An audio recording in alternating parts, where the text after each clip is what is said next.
sa sainteté. L'univers crie sa majesté. Chantons gloire et puissance, force et louange à l'agneau immolé. À l'agneau immolé.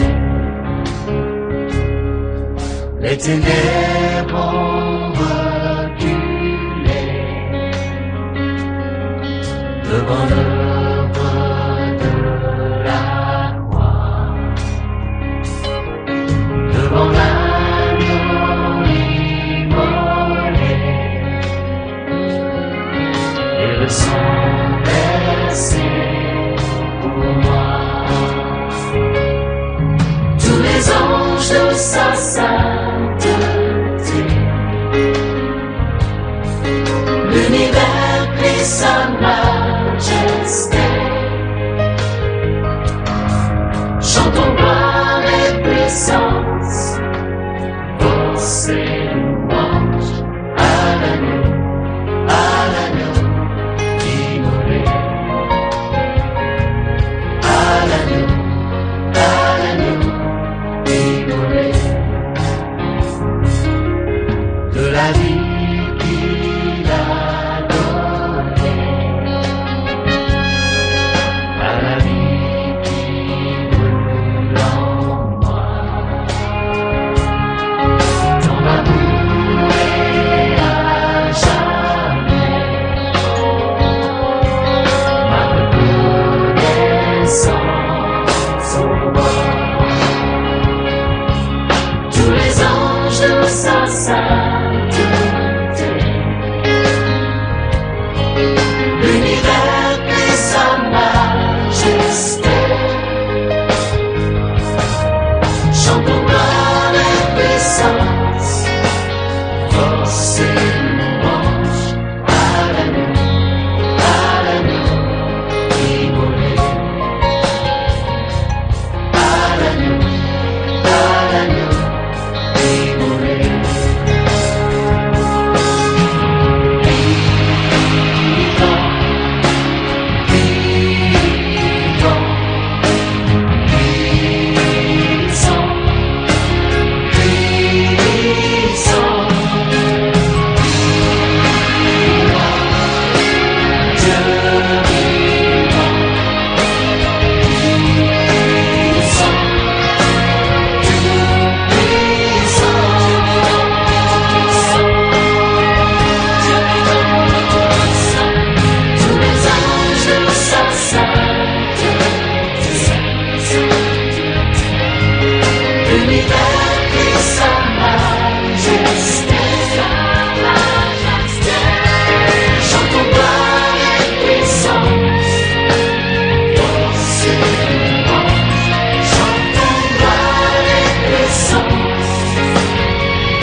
Bonsoir, chers amis. Bonsoir, chers frères et sœurs. Je vous salue chez vous, même si c'est via Internet que nous nous voyons. J'espère que vous vous portez bien. J'espère aussi que les enfants vont bien. Nous nous retrouvons à nouveau à notre programme de dimanche. Et ce soir, particulièrement, Ce que nous allons écouter avec Anafi dans la prédication, c'est seul face à face avec Dieu. C'est cela le thème de ce jour. Et moi, comme vous, je suis très curieux de savoir tout ce que nous allons découvrir ce soir à travers ce thème-là. Prions et invoquons notre Seigneur. Seigneur, notre Dieu, notre roi, toi qui es ici avec nous, mais aussi là-bas avec les frères et les sœurs dans leur demeure, j'invoque ton nom, Seigneur. Et je prie que ce soir, tu viennes nous assister. Père, ce thème-là, Seigneur, seul avec toi, dans la solitude avec toi, Seigneur. Dans ta parole, nous avons vu beaucoup de personnes sorties d'une telle rencontre et transformées à jamais. On l'a vu chez Moïse, Seigneur. Mais la femme samaritaine l'a aussi expérimenté auprès de ce puits-là, Père. Je prie, Seigneur Jésus-Christ, que tu nous bénisses tous ensemble à travers ta parole au nom de Jésus-Christ. Je prie, Seigneur, que les paroles de vie que tu as à nous communiquer dans ces périodes-là difficiles que nous traversons, où nous sommes vraiment seuls et seuls avec toi, donne-nous la grâce de découvrir ces paroles de vie-là. Arrose-nous de ces paroles de vie, Seigneur Jésus-Christ, et que nous en sortions transformés comme cela a toujours été le cas, Seigneur. Je te remercie, Père, parce que toi, tu entends les prières, mais parce que tu as voulu que nous venions à tes pieds et que nous écoutions ta parole. Merci de nous bénir. Au nom de Jésus, j'ai prié. Amen. Chers amis, le Seigneur nous a fait la grâce d'être en bonne santé, mais surtout il nous a fait la grâce de pouvoir intercéder en son nom, de pouvoir prier. Parce que la prière, nous le savons, change les situations. Et ce soir, après avoir entendu cette chanson-là, je crois que la réaction normale que nous devrions avoir envers ce grand Dieu, c'est de lui parler. De lui parler parce que nous savons que la prière du juste, elle est efficace. J'aimerais prier pour quelques personnes. Je veux que vous joigniez à moi afin que nos prières montent à Dieu. Grand Dieu, nous te disons merci.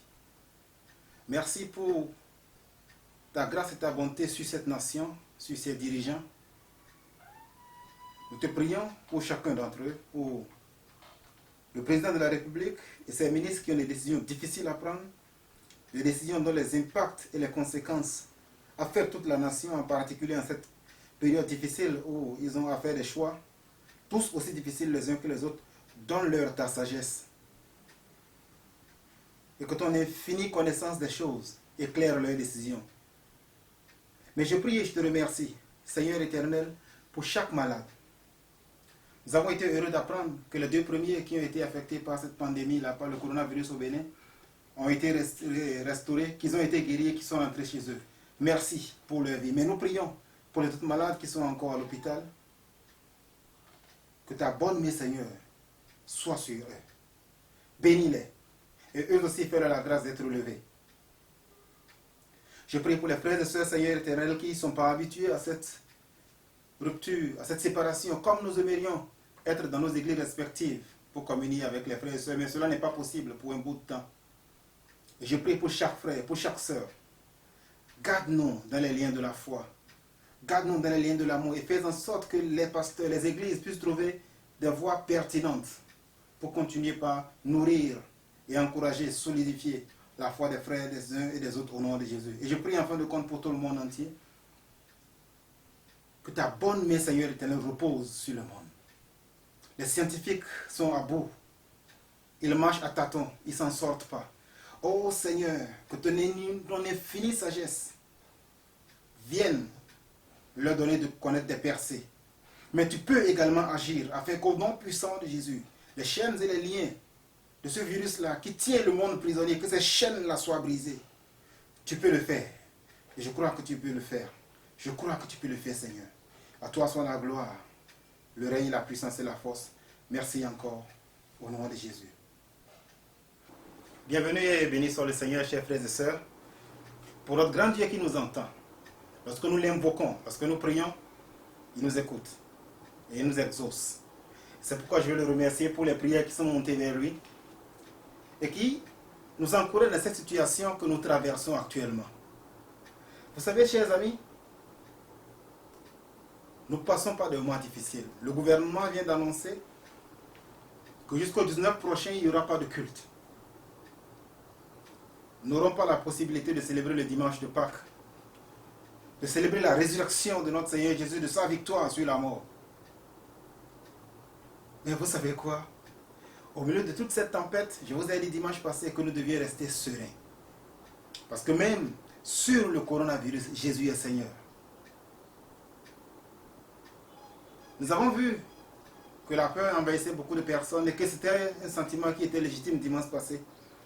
Mais nous avons appris que si nous étions des personnes qui habitaient à l'abri du Tout-Puissant, nous allions être sereins.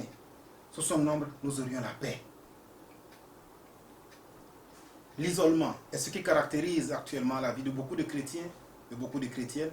Et j'aimerais vous parler de la solitude et de comment faire pour triompher avec Dieu dans cette solitude-là. Un homme l'a vécu. Cette solitude avec Dieu, il l'a vécu. Et cette solitude avec Dieu a transformé durablement sa vie. Je crois que c'est possible pour toi et pour moi. Et j'aimerais vous lire l'histoire de cet homme-là. Il s'appelle Jacob. Nous lisons dans la parole de Dieu dans Genèse chapitre 32, du verset 25 au verset 31. Jacob resta seul. C'est alors qu'un homme lutta avec lui jusqu'au lever de l'aurore. Voyant qu'il n'était pas vainqueur contre lui, cet homme le frappa à l'emboîture de la hanche. Celle-ci se déboîta pendant qu'il luttait avec lui. Il dit: laisse-moi partir, car l'aurore se lève. Jacob répondit: je ne te laisserai pas partir avant que tu ne m'aies béni. Il lui demanda: quel est ton nom? Il répondit: Jacob. Il ajouta: ton nom ne sera plus Jacob, mais tu seras appelé Israël, car tu as lutté avec Dieu et avec des hommes, et tu as été vainqueur. Jacob lui demanda: révèle-moi donc ton nom. Il répondit: pourquoi demandes-tu mon nom? Et il le bénit là. Jacob appela cet endroit Péniel, car, dit-il, j'ai vu Dieu face à face, et ma vie a été sauvée. J'ai vu Dieu face à face, et ma vie a été sauvée. Avec Dieu dans la solitude, Jacob est rentré. Et avec Dieu dans la solitude, Jacob a été béni. Il a vu Dieu face à face. Vous savez, il y a des situations que je redoutais lorsque j'étais encore dans ma vie professionnelle active en tant que militaire. C'est lorsque le patron me convoquait. J'en faisais presque dans ma culotte parfois. Parce que lorsque le patron te convoque, tu te demandes qu'est-ce qu'il j'ai fait à nouveau, que va-t-il me dire? Mais vous savez quoi? Ce moment de solitude parfois avec le patron a été un moment édifiant. Et c'est ce que Jacob va vivre ici. Jacob a été convoqué par le Très-Haut. Jacob a eu cette rencontre avec le Seigneur son Dieu. Je vais vous retracer un peu l'histoire afin que vous compreniez comment est-ce que la solitude est née et comment est-ce que Jacob s'en est servi. Lorsque vous lisez quelques versets plus tôt, vous voyez que Jacob est craintif, il a peur. Et Jacob a raison d'avoir peur. Parce qu'il s'était préparé à aller rencontrer son frère, il revenait à Canaan. Et ayant envoyé des gens pour rencontrer son frère, on lui a dit: ton frère vient, mais il vient avec 400 hommes, 400 soldats à ta rencontre. Et Jacob a eu peur. Il s'est rappelé, je me suis dit, certainement tout le mal qu'il a fait à son frère pendant qu'ils étaient encore avec leur papa, Isaac. Et il s'est rappelé que son frère avait promis: un jour mon père mourrait et je me vengerai, je le tuerai. Jacob a eu peur. Jacob s'est dit que les 20 années qu'il avait passées à servir Laban, 14 pour les deux femmes, Léa et Rachel, 6 ans pour servir en tant que pasteur du bétail, n'ont servi absolument à rien. Les plaies n'avaient pas été pensées et Jacob avait peur. Il avait peur, il se disait: c'en est foutu de moi. Il a essayé d'apaiser son grand frère en lui envoyant, la même nuit, beaucoup d'animaux. Puis Jacob a prié. Tout ça dans le but de faire en sorte que la rencontre avec son frère jumeau, soit la moins pénible possible, qu'il n'y ait pas de guerre. Mais Jacob n'était toujours pas apaisé. Et Jacob a prié. Et quand il a fini de prier, il a dit, ça ne suffit pas. Il a dit, bon, ce que je fais traverser ma famille, le guerre de Jabok, afin que même si les soldats venaient, qu'il y ait au moins ce cours d'eau là pour les séparer. Et il a fait tout cela dans la même nuit. Mais Jacob avait toujours peur.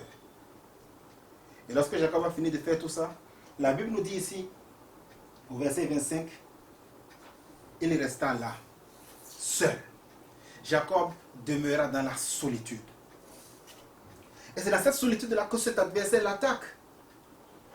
Jacob lutte avec ses propres armes comme d'habitude. Il engage la force, il fait les coups de jambes, les coups de pied, tout ce qu'on peut imaginer. Il lutte. Mais ici, la tromperie ne lui a d'aucun secours. Les techniques qu'il a employées lorsqu'il devait voler l'héritage à son frère n'ont plus d'effet.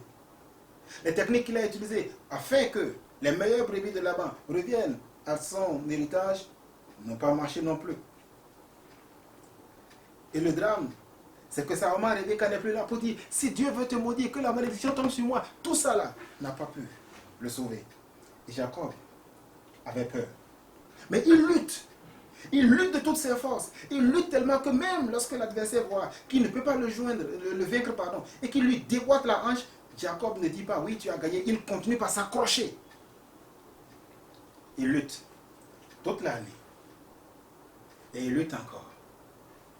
Et avec sa hanche déboîtée, bien qu'il sait qu'il ne peut plus avoir la victoire, et que certainement celui contre qui il est en train de lutter est plus fort que lui, Jacob a un vœu.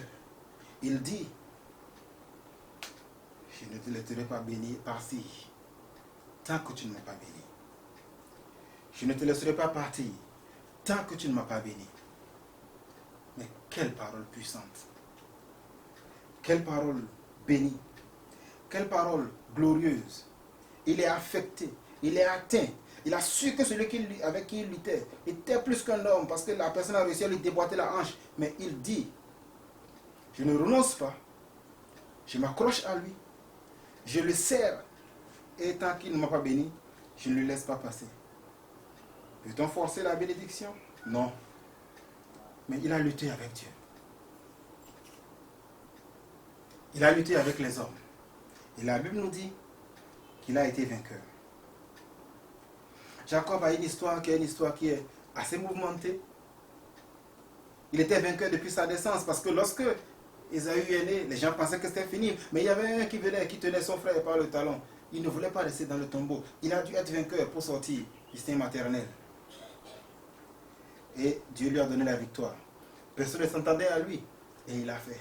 Pourtant, cette victoire que Dieu lui a accordée, Jacob a failli par la suite parce qu'il est devenu un trompeur. Il a trompé son frère.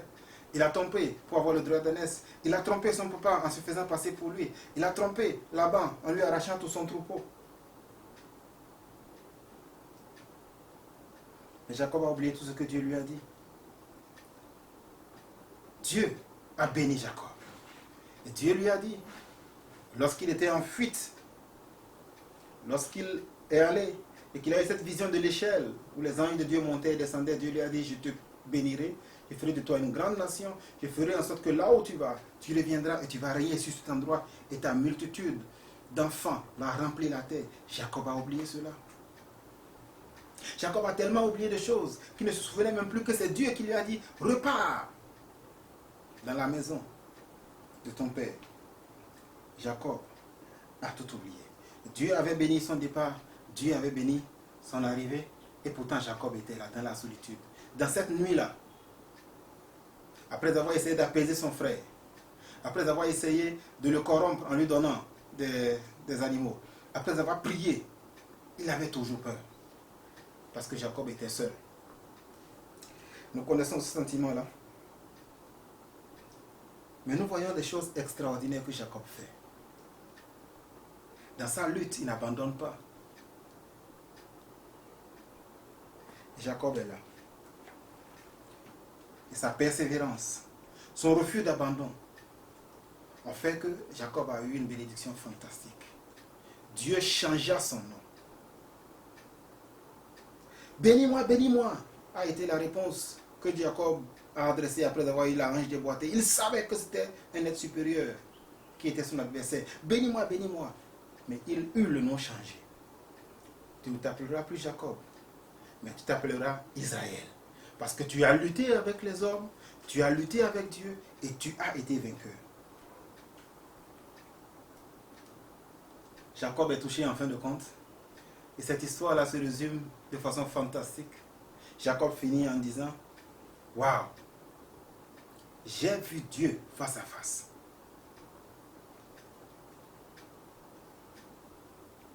C'est des paroles glorieuses. Mais ce sont des paroles qui sont nées dans la solitude, dans la lutte, dans le confinement, dans l'isolation où personne ne pouvait l'aider. Il luttait, personne ne pouvait venir à son secours. Il était seul face à l'adversaire, seul face à son destin.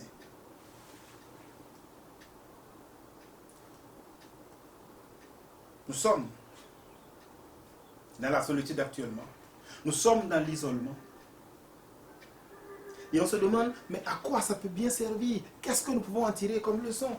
Et je vous dis beaucoup de choses. Je vous ai parlé au début de la crainte que j'avais parfois quand on me disait que le chef m'appelait en tant que soldat. Cela déclenchait de la panique, mais également de la confiance. Parce que je savais si c'est le chef qui m'appelle, j'ai la possibilité enfin, de lui dire les choses que je n'ai pas le courage de dire parce que d'autres étaient là. J'avais le courage de lui ouvrir mon cœur, de lui présenter la pensée qui était là en moi. J'avais ce privilège-là de lui dire véritablement ce que j'avais, sans que d'autres qui étaient peut-être mieux placés que moi, qui n'étaient plus à ce stade-là, se moquent de moi et rient. C'était une audience privée.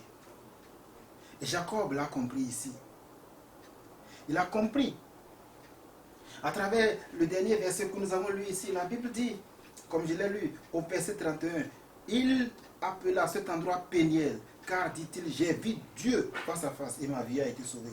Jacob avait compris qu'il luttait avec quelqu'un qui était d'une personne divine, quelqu'un qui était plus grand que lui.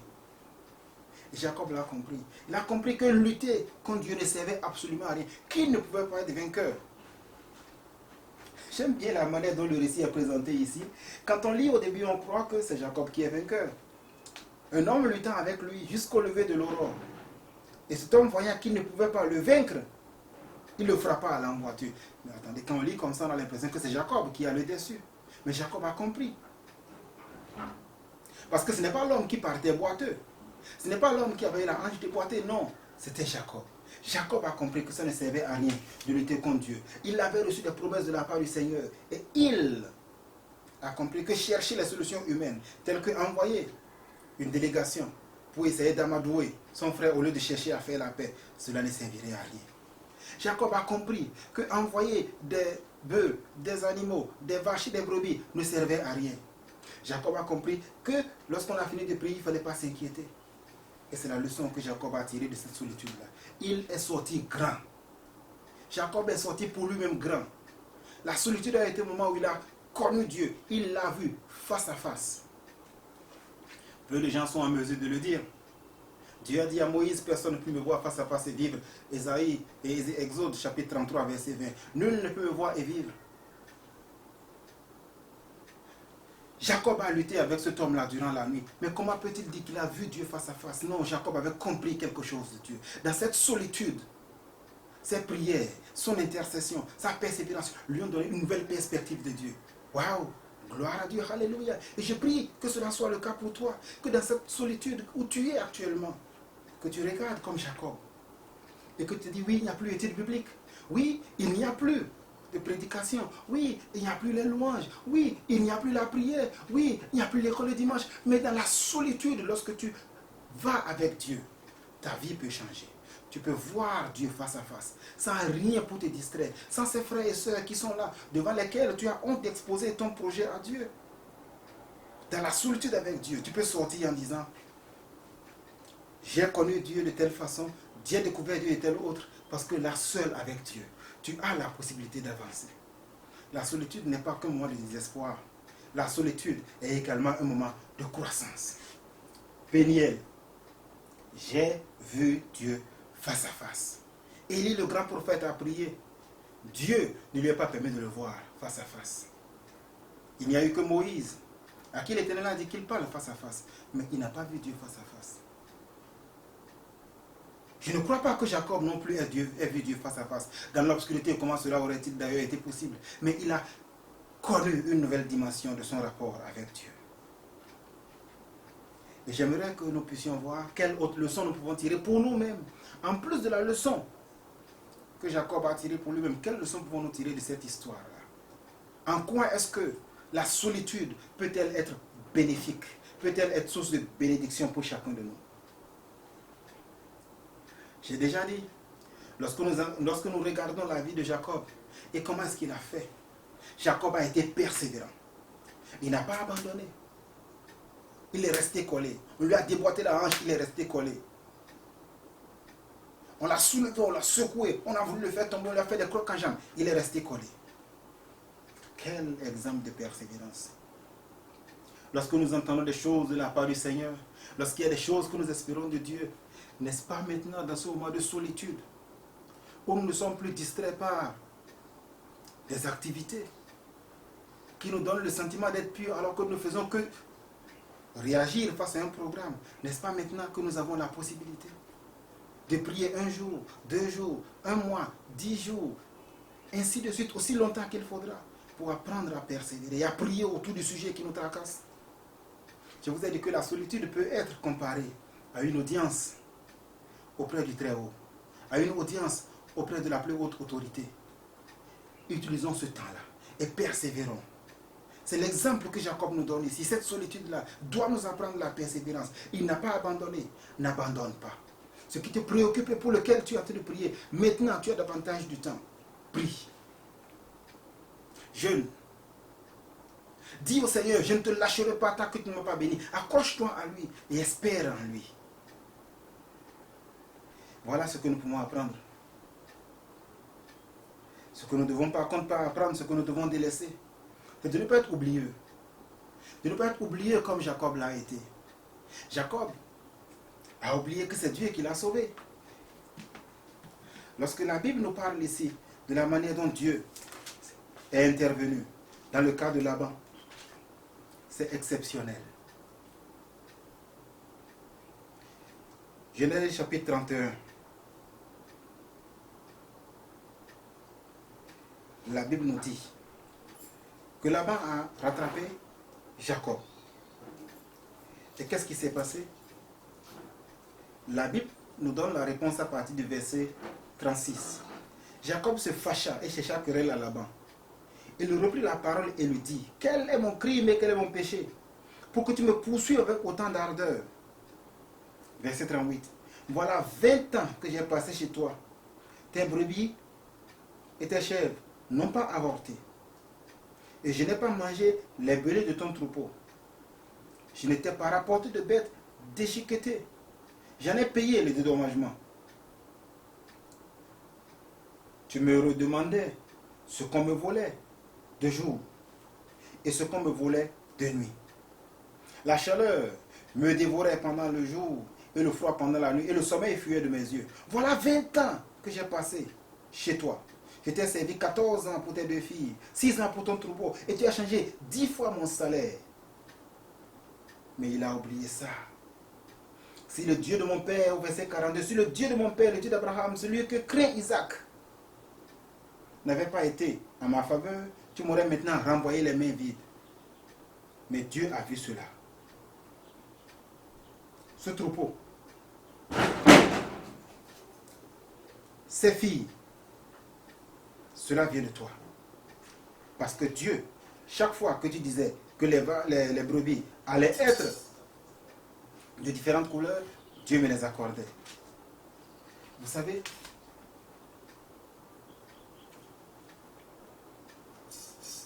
Jacob a oublié cela. Il a oublié que c'est Dieu qui lui a donné la richesse. Que c'est Dieu qui faisait que lorsque le père changeait ce que Jacob devait recevoir d'après le contrat. Dieu faisait en sorte que c'est ça, que les brebis et les chèvres mettaient bas. Mais Jacob a oublié cela. Dans ce moment de solitude, lorsque nous avons la peur, qu'on se demande ce que sera le lendemain, lorsque vous avez peur pour votre boulot, lorsque vous avez peur pour votre travail, lorsque vous avez peur qu'on vous licencie, les conducteurs de camions, les conducteurs de ces taxis qui n'ont plus la possibilité, les familles Tokwa qui n'ont plus la possibilité de rouler et qui se demandent de quoi sera fait le lendemain, n'oubliez pas que c'est Dieu qui est votre pourvoyeur. Ceux qui craignent pour leur emploi, ceux qui craignent pour n'importe quelle autre forme de choses, n'oubliez pas que c'est Dieu qui est votre pourvoyeur. Jacob a oublié ces choses et cela s'est retourné contre lui. N'oubliez pas. Lorsque la solitude viendra, lorsque vous vous retrouverez seul, n'oubliez pas. N'oubliez pas non plus. Du tout pas alors, chers amis, que c'est Dieu qui vous dit, vas-y. Vous savez, Jacob ne s'est pas levé d'un coup de tête pour dire, je m'en vais. Non, c'est Dieu qui lui a dit de partir. Nous lisons dans la parole de Dieu ici. Genèse toujours au chapitre 31, le verset 10 jusqu'au verset 13.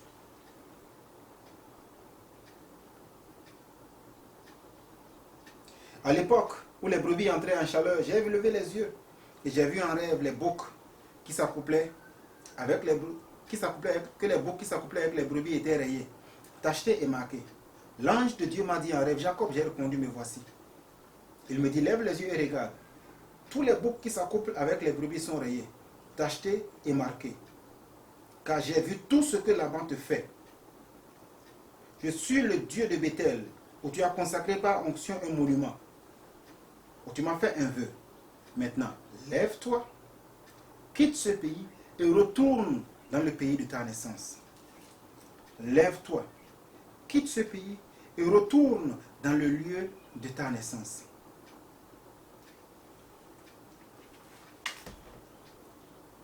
Il a oublié ça. Nous aussi, parfois, il nous arrive d'oublier lorsque nous sommes dans la solitude. La solitude, elle peut être de diverses formes. Ça peut être une traversée du désert par rapport à l'emploi, par rapport à un enfant, par rapport à un boulot. Tout comme ça peut être le fait que nous n'avons même plus la possibilité de prier Dieu. N'oubliez pas que c'est Dieu qui vous a fait la promesse. Rien ne peut faire obstacle ni échec au plan et au projet de Dieu. S'il a parlé, il agira. Dieu n'échoue pas. Jacob nous apprend l'humilité. Il nous apprend l'humilité en disant, ce lieu-là, je l'appelle Péniel. Il n'a pas dit non, celui-là, je l'appelle la montagne du vainqueur, la montagne de celui qui a lutté avec Dieu, qui a été vainqueur. Parce que c'est ce que son nom signifiait. Il a lutté avec Dieu et il a été vainqueur avec les hommes. Mais écoutez, chers amis, cette lutte-là, en quoi est-ce qu'elle consistait? Physique, oui, elle l'était. Spirituelle de la prière, elle l'était aussi. Jacob a appris l'humilité. Ce n'était plus le trompeur qui voulait de toute façon avoir la victoire, non, il était devenu humble. Et il savait que dans la situation où il se trouvait, c'était le fait d'avoir vu Dieu qui était la leçon principale. Jacob ne s'est pas mis en avant. Il a appris dans la solitude l'humilité. Il n'a pas voulu faire la grande bouche. Il n'a pas voulu avoir la première place. Et j'aimerais que nous apprenions cela également. Lorsque dans la solitude, Dieu agira en notre faveur, lorsque Dieu dans la solitude nous comblera de ses grâces et de ses bienfaits, restons humbles. Apprenons que c'est le Dieu que nous avons vu face à face qui a fait ça, et non pas nous. Ne cherchons pas à avoir de gros titres. Non. Sachons que c'est Dieu. Sachons que c'est Dieu. N'oublions jamais que comme Jacob, dans le cas de son arrivée à Bethel, Dieu lui avait dit, alors qu'il était en route, il n'était pas encore arrivé, que Dieu lui avait promis, tu reviendras. Et ce que Dieu a promis, il a réalisé. Enfin, j'aimerais vous dire ceci. Dans ce moment de solitude, où tout semble perdu, dans ce moment de solitude, où il n'y a plus aucune solution apparente en vue, ne désespère jamais. Jamais, jamais et jamais. Pense à cette femme-là, malade, atteinte de la perte de sang depuis plus de 10 ans. elle était dans la solitude parce qu'elle n'avait pas le droit de s'approcher. Elle était considérée comme impure. Mais dans cette solitude-là, dans cette tristesse-là, elle s'est approchée, elle a touché. Et Dieu s'est révélé à elle. Dans ta solitude actuelle où il n'y a plus de culte, où il n'y a plus de prédication, où il n'y a plus de public, où il n'y a plus de téléphonie, il n'y a plus de visite, il n'y a plus. Va et touche Dieu, comme cette femme-là, qui ne connaît pas l'histoire de Bartimée, qui a entendu parler de Jésus. Il était toujours seul, dans la solitude de l'obscurité, il ne voyait rien. Et quand il s'est mis à crier, les gens ont dit, oh silence, tais-toi, tu embêtes le maître. Il n'a pas le temps pour toi. Mais il a crié plus fort. Il a crié plus fort dans sa solitude, parce qu'il ne voulait pas rester là en prison. Et Jésus l'a dit, faites-le venir. Que veux-tu que je fasse pour toi?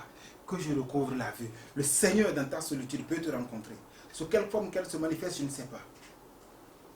Mes chers amis, lorsque nous voyons ici l'histoire que la Bible a voulu nous donner, un homme dont le nom est changé, un homme dont Dieu dit, tu ne seras plus appelé par le mauvais nom qui te collait à la peau, mais tu auras un nom nouveau. J'aimerais te dire, toi aussi, que ce moment de solitude peut se transformer en un moment de bénédiction. Et je crois que cela est possible. Dieu qui est aux cieux, Dieu qui est le grand, celui-là qui n'abandonne jamais ses enfants, mais qui toujours est là pour les soutenir, ce Dieu-là veut te faire du bien. Il veut changer ta solitude en un moment de bénédiction. Persévère. N'oublie pas les promesses que Dieu t'a faites. Reste collé, reste humble. Parle-lui. N'abandonne pas. Quel que soit ce que les gens disent autour de toi, tu as maintenant la possibilité dans cet isolement, dans cette solitude, de toucher le cœur de ton Dieu. Il est là, il t'écoute. Il veut le faire. Que le Seigneur te bénisse. J'aimerais prier pour conclure. Grand Dieu, nous avons vu ce que tu as fait dans la vie de ton serviteur Jacob. Il a été confronté à des situations et dans sa crainte, dans sa peur, il a cherché plusieurs moyens pour s'en sortir. Il a même prié, pourtant il n'avait pas confiance. Il a voulu, après cette prière-là, encore que ses parents, sa femme, ses enfants traversent le gué de Jabok parce qu'il avait peur. Mais dans la solitude, il est resté. Il a lutté avec cette personne divine. Et tu lui as changé son nom. Et tu l'as béni. Je prie pour chaque frère, pour chaque sœur. Ainsi que tu l'as dit, lorsqu'il a demandé quel est ton nom, la Bible dit, il le bénit là. Que la bénédiction soit la part de chaque frère, de chaque sœur, qui dans la solitude actuellement te prie. Privé de culte, privé d'études bibliques, privé de prédication, privé de louange. Mais ce frère, cette sœur te prie, Seigneur éternel, encourage-le, exauce-le et élève, Seigneur éternel, ta lumière dans sa vie au nom de Jésus. Illumine sa vie et que cette vie soit transformée. Oui, il est possible de connaître tes bénédictions profondes, comme celle de Jacob, dont le nom sera changé en Israël. Que le Dieu de toute gloire se souvienne de toi et qu'il te touche, afin que dans ta solitude, tu vois couler d'abondantes bénédictions. Au nom de notre Seigneur Jésus. Amen. Nous sommes à la fin déjà de notre culte de ce soir. Dimanche prochain, Dieu voulant, nous serons là. Ce sera la Pâque. Le Seigneur est passé par ce moment de solitude. Dans le tombeau. Il est resté 3 jours et 3 nuits. À la croix, il a connu ce moment de solitude. Mon Père, pourquoi m'as-tu abandonné? Mais il est sorti glorieux. Nous n'aurons pas la possibilité de faire le culte de Pâques ensemble, dans nos églises respectives. Mais Dieu est là. Il t'entend, il t'exauce et il nous exaucera. Je vous invite donc à prendre le rendez-vous dimanche prochain, ce sera à la même heure, à 18h, où nous allons voir comment est-ce que, par la grâce de notre Père Céleste, nous passerons ce moment de communion là ensemble. Vous avez également la possibilité de suivre la prédication. S'il y a des parties où vous n'avez pas bien compris, de resuivre à nouveau ces extraits-là. Allez juste sur la chaîne YouTube et vous la verrez au complet à nouveau. Il y a également d'autres messages, d'autres anciennes prédications qui sont là, ainsi d'ailleurs que des formations que j'ai données au niveau du Centre chrétien pour la théologie et la famille. Que le Seigneur vous bénisse et qu'il transforme ce moment de solitude que vous connaissez, que nous connaissons à cause de l'interdiction des cultes, qu'il transforme ce moment de solitude-là en des moments de rencontre avec le Dieu du ciel votre Dieu et mon Dieu. J'aimerais prononcer la bénédiction. Que le Dieu de toute grâce, qui te voit dans le secret de ta chambre de prière, qui te voit dans la solitude que tu traverses, étende sa grande et bonne main sur toi. Qu'il t'encourage à être persévérant comme Jacob, afin que, lorsque finira ce mois de confinement et d'interdiction des cultes, tu sortes transformé, en ayant un nouveau nom, et surtout en ayant une meilleure connaissance de Dieu. Que tu puisses proclamer comme Jacob, j'ai vu Dieu face à face, parce qu'il est intervenu dans ma vie. Que l'Éternel te bénisse et qu'il te garde. Qu'il fasse luire sa face sur toi et t'accorde sa grâce. Qu'il tourne sa face vers toi et t'accorde la paix. À dimanche prochain. Que le Seigneur te bénisse. Amen. Reçois de moi le parfum qui t'est dû, la beauté de ton nom. Mon âme est perdue, je veux n'être qu'à toi. Jésus, je t'aime. Reçois du peu que je trouve à donner, tout l'amour que mes yeux n'ont pas su te montrer. Je veux n'être qu'à toi. Jésus, je t'aime. Rien n'est plus beau que ton nom. Rien n'est plus saint que le sang du pardon. Je veux n'être qu'à toi. Jésus, mon roi. Je ne veux rien que vouloir te louer, adorer ton saint nom et ta fidélité. Je veux n'être qu'à toi. Jésus, je t'aime. Je veux porter la vie à ta croix, les pensées de mon cœur dans le cœur de tes voix. Je veux n'être qu'à toi.